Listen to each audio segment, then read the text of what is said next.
তারেক বিন জিয়াদ এর নাম শুনেছেন যে মুসলমানদের যুবকদের ভূমিকা দিন কায়েমের জন্য কেমন হতে পারে, এটা আপনাকে ভালো করে বুঝতে হবে। সম্মানিত যুবক ভাইরা, আপনাকে এটা খুব ভালো করে বুঝতে হবে মুসলমান যুবকদের চরিত্র কেমন হওয়া উচিত, আর আমি মুসলমান যুবক, আমার চরিত্র কেমন একটু মেলাতে হবে এবং রাস্তা পরিবর্তন করতে হবে। যে রাস্তা আমি ধরেছি এই রাস্তা আমাকে নির্ঘাত জাহান্নামে ছাড়া কোথাও নিয়ে যাবে না।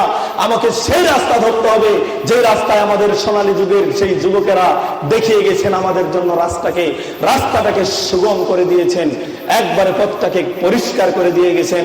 দেখেন, তৎকালীন যুগের আন্দালুসিয়া, বর্তমান যুগের স্পেন, এই বর্তমান যুগের স্পেন, তৎকালীন সময় তাকে বলা হতো আন্দালুস।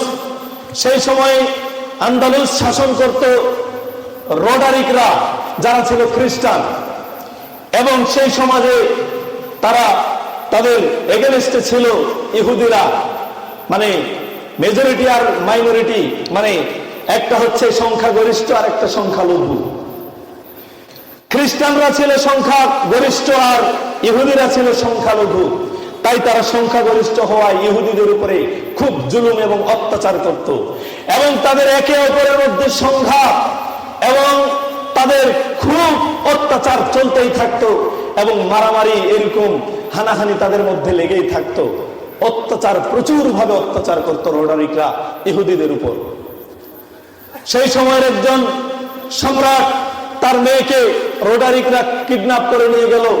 কিডন্যাপ করে নিয়ে যাওয়ার পরে তিনি অসহায়, কি করবে? তারা তো লোকে বলে তারা তো অনেক বেশি, কিছু তো তাদেরকে করতে পারে না। তাই তারা মুসলমানদের চরিত্রের কথা শুনেছে যে একদল যুবক রয়েছে, একদল মুসলমান যুবক রয়েছে যাদের কাছে মানুষের একবারে নিরাপদে থাকে, যারা মানুষকে সমাজে শান্তি বিরাজ করায়, যারা মানুষকে শান্তির সাথে সমাজে শান্তির দিকে আহ্বান করে, সবাইকে মানুষের সাথে যারা ইনসাফ করে, তাদের কথা তারা শুনেছে। তাই একটি চিঠি লিখলেন সেই সময়ের সেনাপতি মুসা ইবনে নুসাইরের কাছে। এই মুসা ইবনে নুসাইরের কাছে যখন চিঠি লিখলেন, মুসা ইবনে নুসাইর যখন চিঠি পেলেন, দেখলেন যে সেই চিঠিতে লেখা আছে, বাবা আমরা খুব নির্যাতিত, রোডারিকরা আমাদের উপরে খুব অত্যাচার করছে, আমার মেয়েকে কিডন্যাপ করেছে, বাবা তোমরা ছাড়া আমাদেরকে কেউ রক্ষা করতে পারবে না, তোমরা আমাদেরকে একটু রক্ষা করো। মুসা ইবনে নুসাইর তিনি একজন মুসলিম সেনাপতি, তিনি কি করলেন? তিনি একজন তার সেনাপতিকে পাঠালেন, তার নাম ছিল তারেক ইবনে জিয়াদ। তারেক বিন জিয়াদ রাদিয়াল্লাহু তাআলা আনহুকে তিনি যখন পাঠালেন, এই তারেক বিন জিয়াদকে পাঠানো হলো কিছু মাত্র সৈন্য নিয়ে, এবং ভূমধ্য সাগর পাড়ি দিয়ে একটি জাহাজে করে তারা যাবে, একবারে তারা যাবে স্পেন, ইউরোপে তারা যাবে।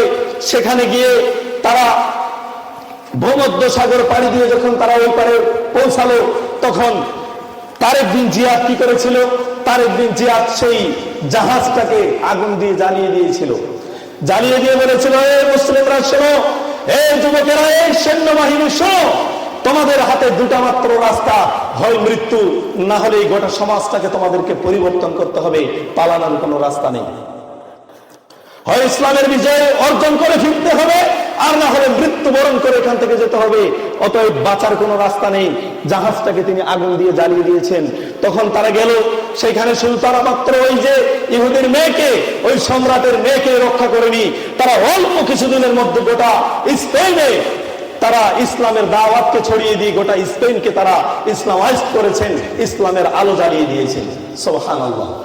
এই ছিল কয়েকজন যুবক। শুধু সেখানে স্পেন নয়, ইতালি এবং আপনার জার্মানি, পাশের দেশ আপনার ফ্রান্স, এই সমস্ত জায়গাগুলোতে তারা, গোটা ইউরোপে তারা একবার ইসলামের বাণীটুকু পৌঁছে দিয়েছেন মাত্র কয়েকজন যুবক। তারা ছিল যুবক, আপনি আমিও যুবক। কি করেছি সমাজের জন্য? কি ভূমিকা পালন করেছি সমাজের জন্য? কি কাজটা করেছি? আমার কি কোনো দায়িত্ব নেই যুবক হিসেবে? আমার কি দায়িত্ব শুধুমাত্র আমি একটা ভালো স্কুল বা কলেজ বা বিশ্ববিদ্যালয়ে পড়ালেখা করব, আর ভালো একটা চাকরি করব, সংসার করব, সুন্দর করে আমার পরিবারকে খাওয়াবো, বয়স শেষ হলে কিছু পেনশনের টাকা পাবো, সেটা দিয়ে দিন চলে যাবে, মৃত্যুবরণ করব, শেষ? এতটুকুই কি কাজ? নাকি দায়িত্ব আছে?